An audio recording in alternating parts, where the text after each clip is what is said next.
Continuamos estudiando hoy el capítulo 17 de los Hechos de los Apóstoles. Y en nuestro programa anterior dejamos al apóstol Pablo en Atenas, precisamente en el Areópago, dirigiéndose a los atenienses, a quienes les dice que ha observado que son muy religiosos en el versículo 22. Notamos que en Atenas Pablo no fue a la sinagoga, sino que empieza su discurso maestro dirigiéndose a los varones atenienses. Y después de hacer esta observación de que son muy religiosos, sigue diciendo en el versículo 23, porque pasando y mirando vuestros santuarios, hallé también un altar en el cual estaba esta inscripción, al Dios no conocido. Al que vosotros adoráis pues sin conocerle es a quien yo os anuncio. Pablo les dice, y mirando vuestros santuarios, es decir, Pablo había visto los objetos de su adoración, se había fijado en sus altares, sus ídolos y sus templos. El hecho es que ese hermoso templo que se llamaba el Partenón, era un templo edificado a Atena, la diosa virgen de los atenienses. Había ídolos por todas partes, y Pablo notó esto. Y luego dice que, entre todos los ídolos, notó un altar que tenía esta inscripción, al Dios no conocido. Ahora eso pudiera significar que los atenienses eran muy liberales, que no querían excluir a ninguno de los dioses habidos y por haber. Si alguien venía a Atenas y decía, ¿cómo es que no tienen un altar a mi Dios? Entonces podrían contestarle, bueno, este altar aquí en verdad está dedicado a su Dios. Pudieron haber sido liberales en no querer excluir a ninguno, de modo que cualquier extranjero podría venir a adorar en el altar al Dios no conocido, porque los atenienses le podían decir que ese altar había sido erigido para su Dios. Por otra parte, esto podría significar que reconocían que había un Dios que no conocían. Muchos paganos reconocen que detrás de su idolatría hay un Dios vivo y verdadero a quien no conocen. No saben nada en cuanto a Él, ni saben cómo acercarse a Él. Tienen tradiciones según las cuales, en algún pasado oscuro y distante, sus antecesores, de alguna manera u otra, adoraban a un Dios, pero que más tarde establecieron una adoración de ídolos como sus dioses. Y este pudiera haber sido el caso de los atenienses. Pablo, pues, principia su mensaje hablándoles en cuanto a este Dios no conocido. Dice que les quiere hablar acerca del Dios que no conocen. Ahora quizá no fue tan diplomático esta vez como lo fuera en su primer acercamiento. Después de todo, los atenienses creían que lo sabían todo. Eran filósofos. Esa multitud que se juntaba en Atenas simplemente se ocupaba en hablar y en oír algo nuevo. Y ahora Pablo empieza a hablarles acerca del Dios desconocido para ellos. Ahora, ¿quién es aquel Dios? Bueno, en primer lugar, note usted que Él, según lo expone Pablo aquí, es el Dios de la creación. Leamos aquí el versículo 24 de este capítulo 17 de los Hechos. El Dios que hizo el mundo y todas las cosas que en él hay, siendo Señor del cielo y de la tierra, no habita en templos hechos por manos humanas. Pablo hace ahora una declaración clara con respecto a algo que Dios ha establecido con suma claridad a través de todo el Antiguo Testamento. Aun cuando Dios dio a los israelitas los modelos para el tabernáculo y para el templo, dejó muy en claro que Él no habitaría ni moraría en ellos. Salomón reconoció eso en su oración de dedicación del templo. Leemos allá en el primer libro de los Reyes, capítulo 8, versículo 27, pero ¿es verdad que Dios morará sobre la tierra? He aquí que los cielos de los cielos no te pueden contener. ¿Cuánto menos esta casa que yo he edificado? Ahora estos hombres en el Antiguo Testamento se dieron cuenta de que Dios el Creador, el Dios vivo, no podía vivir en un edificio que había sido hecho por hombres. Los hombres viven en un universo que Dios ha hecho. ¿Por qué entonces tienen la idea de que les es posible edificar un edificio en que Dios vaya a vivir? Continúa pues Pablo hablando a los atenienses y les dice aquí en el versículo 25, «Ni es honrado por manos de hombres como si necesitase de algo, pues Él es quien da a todos vida y aliento y todas las cosas». Aquí Pablo da un golpe maestro. No les dice solamente que Dios es el Creador, sino que tampoco necesita nada de ellos. Aquí estaban ellos. Habían tratado de edificarle un templo. Traían sus ofrendas para aplacar a este Dios no conocido y en verdad querían alimentar a ese Dios. Querían que este Dios no conocido supiera que pensaban en Él. Ahora, Pablo les dice que Dios no necesita nada de ellos de ninguna manera. Dios, por el contrario, es quien da, amigo oyente. Les da a todos, le da a usted todo lo que necesita, le da la vida, le da su aliento, Le ha dado el sol, la luna y las estrellas. Le ha dado todas las cosas. Estos atenienses adoraban el sol. Decían que era Apolo, que venía arrastrando su carro de 2 ruedas a través del cielo todos los días. Pero Pablo les dice que eso no es verdad, que el sol es algo que Dios ha hecho y es un don. Les dice pues a estos atenienses que Dios lo hizo todo. El Dios del cual Pablo habla es el Dios vivo. Él es quien ha dado todo. A propósito, también nos da la salvación. No solo nos da las cosas físicas, sino que también nos da los dones espirituales. Y continúa Pablo hablando aquí en el versículo 26 y dice, «Y de una sangre ha hecho todo el linaje de los hombres, para que habiten sobre toda la faz de la tierra, y les ha prefijado el orden de los tiempos y los límites de su habitación». Se ha dado gran importancia a este asunto de una sangre, y creemos que aquí debemos disipar algunas nociones erróneas en cuanto a esto. Dios ha hecho una sola familia humana. Es importante que reconozcamos eso. Todos nosotros somos una familia debido a la creación. Sin embargo, la única hermandad que la Escritura reconoce es la hermandad de los que están en Cristo Jesús. Y repetimos esto, la única hermandad que la Escritura reconoce es la hermandad de los que están en Cristo Jesús. Todos somos de una sola familia, todos fuimos creados por el mismo Creador, todos somos pecadores, de esa manera todos somos iguales. Esta declaración que Pablo hace es muy fascinante. El Dios verdadero es el Creador. Creó el universo y creó los seres humanos, pero es interesante que también dice que Dios ha colocado a ciertas agrupaciones o razas de los hombres en ciertas localidades geográficas. Hay algunos médicos, por ejemplo, que aconsejan a quienes son demasiado rubios que se cuiden del sol. Parece que aún hay un motivo médico de por qué Dios puso algunas razas donde brilla el sol y puso otras donde no hay tanto sol. De modo que aquellos que son demasiado rubios deben tener mucho cuidado de no exponerse demasiado al sol. Pues bien, es Dios quien ha determinado eso. Dios ha puesto a las naciones en ciertos lugares. ¿Sabe usted, amigo oyente, que lo que ha producido las guerras del pasado ha sido el hecho de que las naciones simplemente no quieren quedarse donde se deben quedar? Todos quieren el territorio del otro. Este ha sido el motivo de cada guerra que jamás se haya librado. Si las naciones se quedaran donde Dios las ha puesto, las guerras se acabarían. Continúa Pablo y dice en el versículo 27 de este capítulo 17 de los Hechos, para que busquen a Dios, si en alguna manera, palpando, puedan hallarle, aunque ciertamente no está lejos de cada uno de nosotros. Esta frase, si en alguna manera palpando puedan hallarle, proyecta la idea de buscarle a tientas. El hombre en verdad no busca al Dios vivo y verdadero. Está buscando algún Dios palpable. Por eso está más dispuesto a hacerse un ídolo que pueda ver, que pueda palpar, para adorarle. El hombre no está en busca del Dios vivo y verdadero, pero sí está en busca de algo. Y Pablo continúa y dice aquí en el versículo 28, porque en él vivimos y nos movemos y somos, como algunos de vuestros propios poetas también han dicho, porque linaje suyo somos. Ahora note usted que no los llama hijos, sino linaje de Dios. Está refiriéndose a la creación y a la relación con Dios mediante esa creación. A propósito, este no es el panteísmo lo que se declara aquí. Pablo no está diciendo que todo es Dios. Dice que en Dios vivimos y nos movemos y existimos, pero que Dios es superior a este universo creado. Pablo cita ahora a uno de sus propios poetas, es decir, a uno de los poetas atenienses. Uno de los poetas citado fue Arato, quien vivió alrededor del año 270 a.C. Era estoico de Cilicia. Principió un poema con una invocación al Júpiter griego, en la cual dijo, porque linaje suyo somos. Cleanto fue otro poeta que vivió alrededor del año 300 a.C. Él también escribió un himno al Júpiter griego, y en él hablaba del hecho de que linaje suyo somos. Ahora, aquellos que están estudiando o han estudiado la cultura griega, especialmente la literatura griega, podrán confirmar lo que estamos diciendo. Pablo, pues, se sirve de la poesía que esa gente conocía para mostrar que el hombre es linaje de Dios. Somos las criaturas de Dios, su creación. Esto es lo que es el hombre. Dios es creador y nosotros somos su creación, sus criaturas.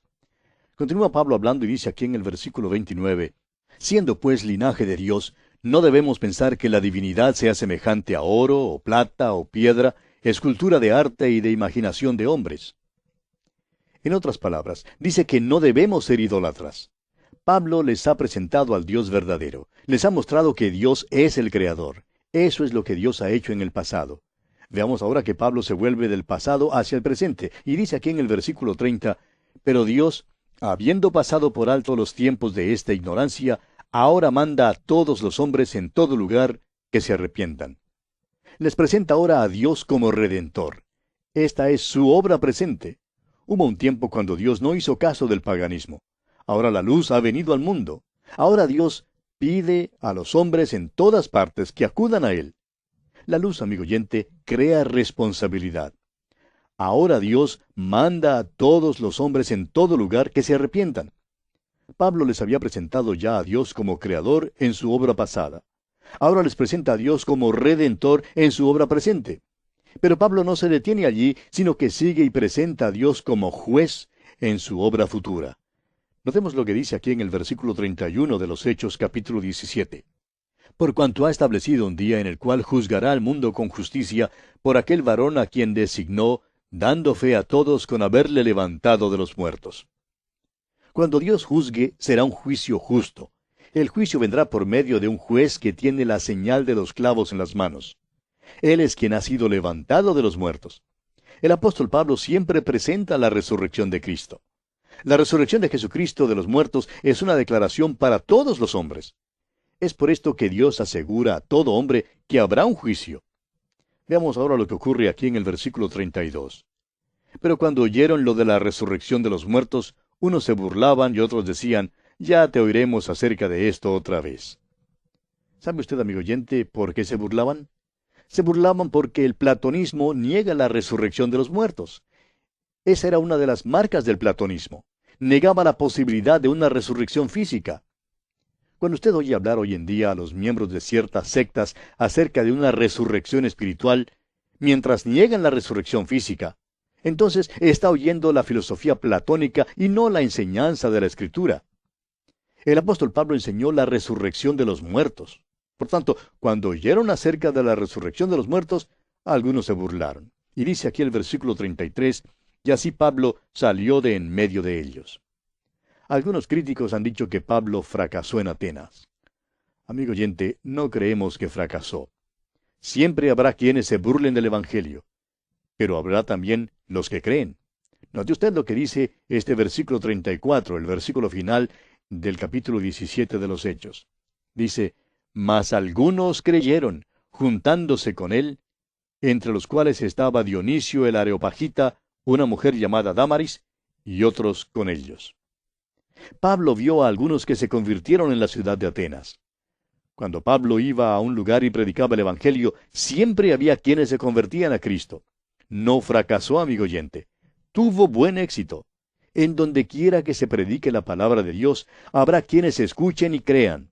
De modo que Pablo, amigo oyente, no fracasó en Atenas. Y así concluye nuestro estudio del capítulo 17 de los Hechos. Y llegamos ahora al capítulo 18. En este capítulo todavía estamos en el segundo viaje misionero de Pablo.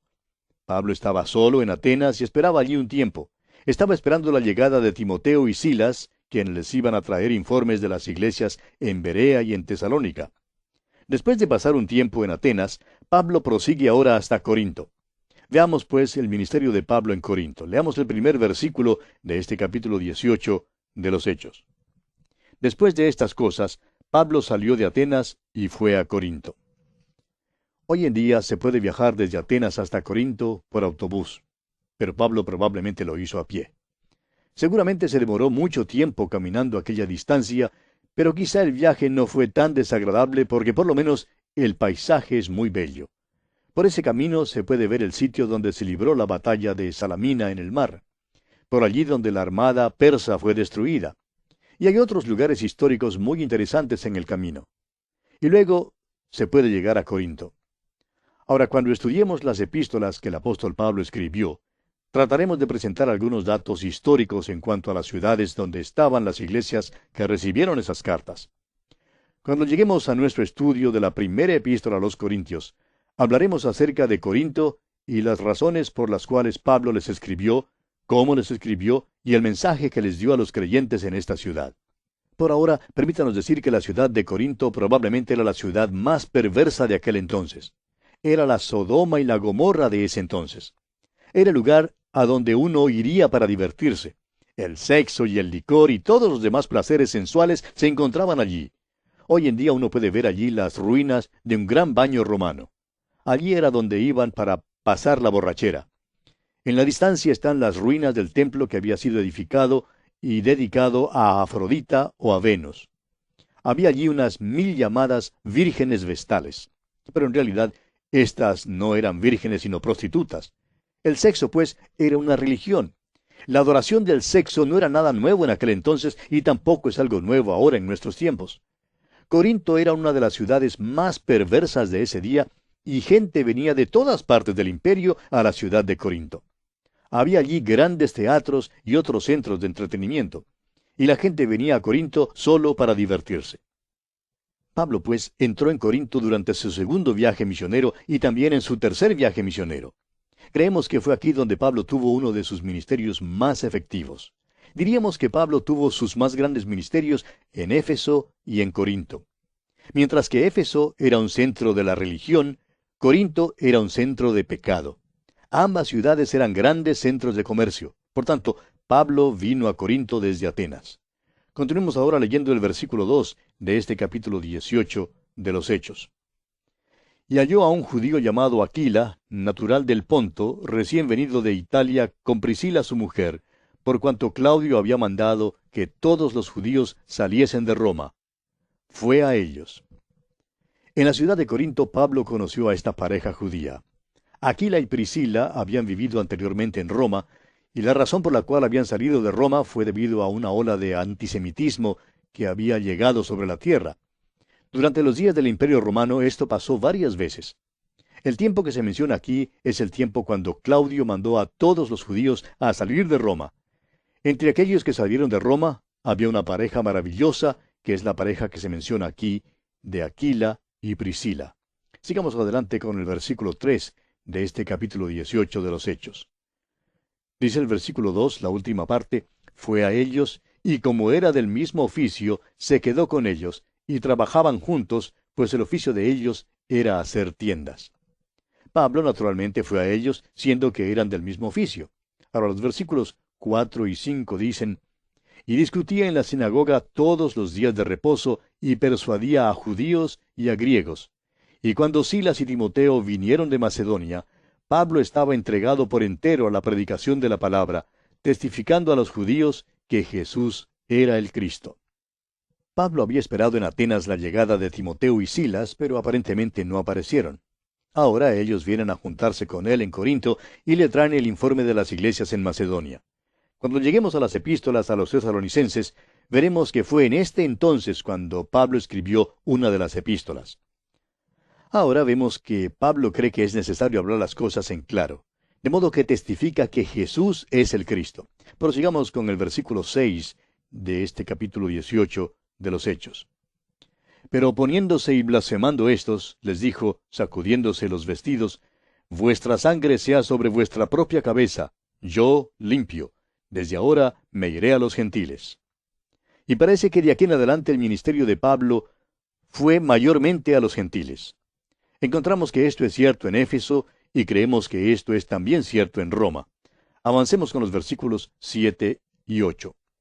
Y saliendo de allí, se fue a la casa de uno llamado Justo, temeroso de Dios, la cual estaba junto a la sinagoga. Y Crispo, el principal de la sinagoga, creyó en el Señor con toda su casa, y muchos de los corintios, oyendo, creían y eran bautizados. Pablo estuvo unos 18 meses en la ciudad de Corinto, y allí se gozó de un gran ministerio. Es interesante ver cómo todo esto acaeció. Aquila y Priscila habían escapado a Corinto debido a la ola de antisemitismo en Roma. Corinto era un gran centro comercial del Imperio Romano. Pablo vivía con ellos porque desempeñaban el mismo oficio, o sea, el de hacer tiendas o carpas. Corinto era una ciudad pecaminosa y sensual. Era llamativa e indecente. Había lujos voluptuosos y distracciones frívolas. Había una exhibición vulgar y ostentosa de la riqueza y también una pobreza horrible y cruel. Corinto, pues, era la feria de la vanidad en aquel entonces. Fue la Hollywood o Las Vegas del Imperio Romano. Aquila y Priscila habían venido allí para hacer tiendas para vender. Abrieron su negocio y un día un pequeño judío que había estado viajando desde Antioquía llegó hasta sus puertas. Se conocieron y convidaron a Pablo a quedarse con ellos. Ahora, ¿de qué hablarían? Bueno, Pablo los condujo al Señor. En la sinagoga había otros también que se convirtieron al Señor. Sin embargo, Pablo también se encontró con gran oposición entre los judíos. De modo que Pablo va ahora a los gentiles. Y notamos ahora que el Señor le habla a Pablo porque está entrando en una nueva y gran dimensión de su obra misionera. Continuemos leyendo los versículos 9 y 10 de este capítulo 18 de los Hechos de los Apóstoles. Entonces el Señor dijo a Pablo en visión de noche, «No temas, sino habla y no calles, porque yo estoy contigo, y ninguno pondrá sobre ti la mano para hacerte mal, porque yo tengo mucho pueblo en esta ciudad». ¿Quién hubiera creído que Corinto sería un lugar donde el Señor tendría mucho pueblo? Cuando uno observa estas grandes ciudades de nuestros países, donde se puede apreciar todo tipo de corrupción y de pecado, es difícil imaginar que el Señor pueda tener mucho pueblo para sí en esas ciudades. Sin embargo, esto fue lo que ocurrió aquí en Corinto. Dice el Señor, tengo mucho pueblo en esta ciudad. Ahora Pablo ya había estado en Corinto por mucho tiempo y estamos seguros de que se sentía inquieto en cuanto a esta ciudad. Y creemos que cuando él recibió esta oposición estaba listo para salir a otra parte.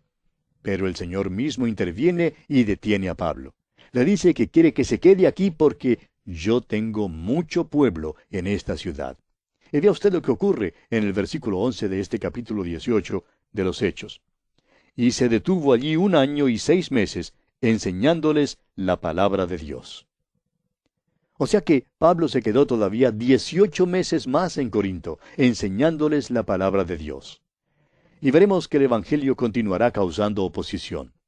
Pero vamos a detenernos aquí por hoy porque nuestro tiempo una vez más ya ha culminado. Continuaremos esta consideración, Dios mediante, en nuestro próximo programa.